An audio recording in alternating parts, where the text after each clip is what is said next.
si tu veux monter plus vite, avoir ton PC qui bug moins et faire de la meilleure qualité pour tes clients ou bien pour toi-même, il faut absolument que tu évites ces 5 erreurs de débutants sur Premiere Pro et je vais te montrer comment les éviter. Salut, c'est Weeby, on se retrouve sur un nouveau tutoriel sur Premiere Pro et comme toi, j'ai été débutant à un moment et j'ai fait plein d'erreurs, c'est normal, c'est comme ça qu'on apprend. Et aujourd'hui, je vais t'apprendre crescendo les meilleures solutions pour ces erreurs. En plus, en description, je t'offre gratuitement la démo gratuite d'un pack ainsi qu'un code de réduction sur le pack complet qui va te permettre de monter en niveau. On va pas perdre plus de temps, c'est parti.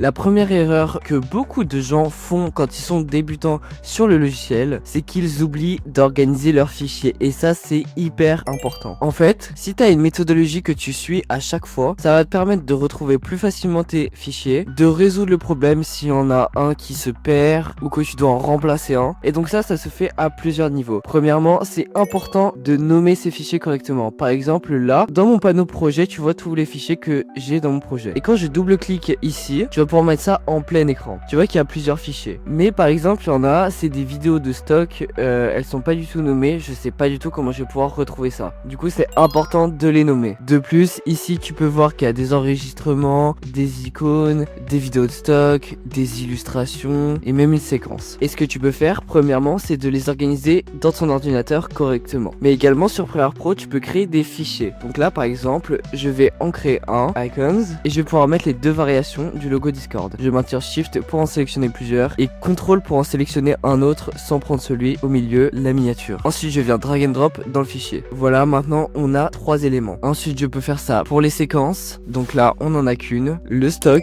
les illustrations et enfin les enregistrements. Voilà. Là, c'est beaucoup plus clair maintenant quand je retourne ici et c'est beaucoup plus facile de retrouver sur mes enregistrements. Je peux tout simplement maintenant mettre ma vidéo ici. Voilà, c'est pratique, ça permet d'économiser beaucoup de temps et encore plus si tu fais des gros fichiers, des gros formats. Si je fais des trucs, des shorts par exemple, je pense pas que ce soit très utile étant donné que c'est un projet que tu vas abandonner facilement. Mais c'est quand même super bien. Tout ça, ça te permet d'économiser du temps et j'ai fait une vidéo que tu retrouveras dans le petit en haut à droite où je te donne toutes mes astuces pour économiser un max de temps sur Premiere Pro. La deuxième erreur que tu fais qui te fait perdre plein de temps et un peu de qualité même, c'est de ne pas utiliser les raccourcis clavier. Premiere Pro est super bien pour ça parce que tu peux assigner des raccourcis pour quasiment toutes les actions. Que ce soit pour enregistrer un fichier, sélectionner un outil dans la barre latérale gauche, ouvrir même un panneau, par exemple le panneau option d'effet ici, je peux l'ouvrir tout simplement avec une touche, couper un élément, plein de choses qui te seront hyper utiles. Pour ouvrir les raccourcis clavier, tu fais CTRL ALT K. Moi, tu peux voir que j'ai créé mes propres raccourcis, tu pourras trouver le fichier en description si tu veux et j'ai tout personnalisé. Par exemple pour l'outil sélection j'ai mis S, donc c'est ce qui permet de sélectionner un élément. D c'est pour couper un fichier en deux, le scinder. Et enfin supprimer et raccorder avec F. Supprimer et raccorder c'est entre deux coupures, par exemple je peux enlever ce passage là, soit je fais supr mais il va avoir un trou et du coup je vais devoir prendre tous les trucs après et ensuite le glisser. Ça prend pas mal de temps, on s'en rend pas compte mais à force c'est très chronophage, donc j'appuie tout simplement sur F et hop là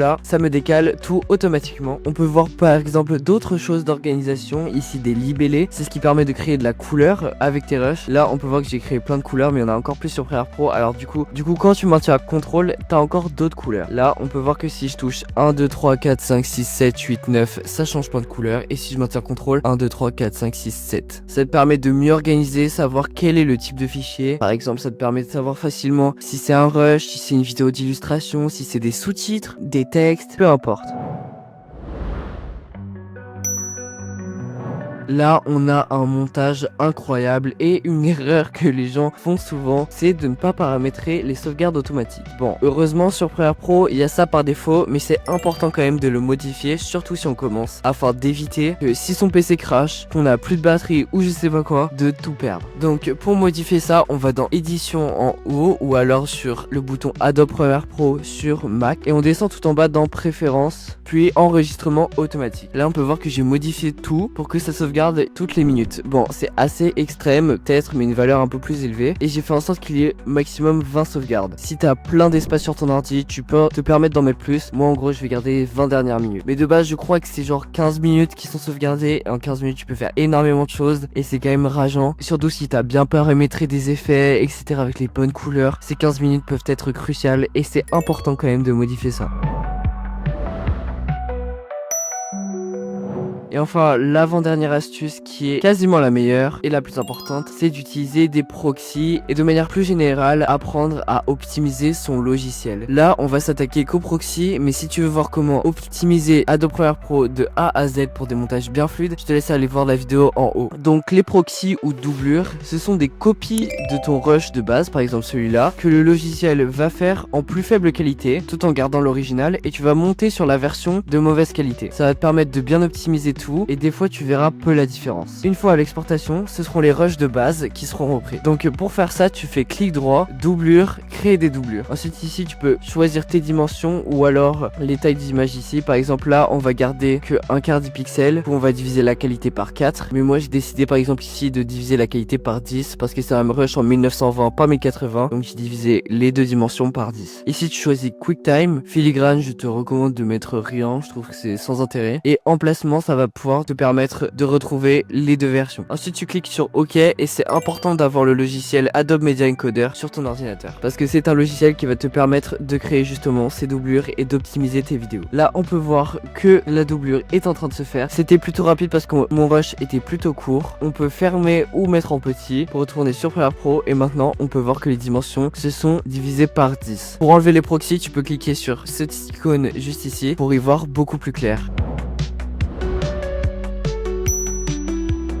Enfin, la dernière erreur que j'ai essayé de réparer moi-même pour vous en créant un site, c'est d'apprendre à estimer correctement ses montages. Même si tu débutes, si tu as un petit niveau et que tu arrives à comprendre un peu comment fonctionne le logiciel, tu peux te permettre de facturer un peu tes montages élevés. Si tu es en dessous de ce niveau, essaye d'apprendre en utilisant des rushs de youtubeurs par exemple. Sur ce site, tu donnes plusieurs informations sur le montage, sur les rushs, etc. En répondant à 2-3 questions, ça prend moins d'1 minute. Tu choisis la durée totale des rushs, donc la vidéo brute sans montage. Ensuite, combien ton client il veut en minutes, la qualité des rushs parce que on a vu avec les proxys ça peut prendre des performances, le nombre de points de vue ou de caméras parce que des fois faut switcher entre les caméras, dans les gros concepts c'est assez galère. Est-ce qu'il y a un étalonnage, donc soit juste des petites corrections de couleurs ou alors une création de style complète, moi je vais dire aucun imaginons. Enfin la complexité, là on a des petits gifs d'une vidéo d'AMXM qui permet de savoir si c'est très avancé ou pas notre montage avec des petits exemples bien évidemment, c'est juste représentatif. Moi je vais mettre plutôt simple. Mais enfin est-ce qu'il y a une deadline et tes frais d'expérience? Là, si tu n'as pas trop d'expérience, tu mets 100%. Et si tu as beaucoup d'expérience, tu mets 200%. Ça va donc doubler ton prix. Plus tu as d'expérience, plus tu peux monter tes prix. Ensuite, tu cliques sur estimer. Tu dois juste te créer un compte. Ça permet de sauvegarder tes résultats. Voilà, je suis connecté. Et maintenant, on peut voir que j'ai un prix estimé ici. Et un petit tableau qui me dit comment tout a été influencé au niveau du prix. Tu peux même générer un certificat de prix qui va t'être utile pour appuyer ton prix et montrer à ton client que ton montage vaut réellement ce prix-là. Ça détaille tout et c'est très fort. Merci d'avoir regardé.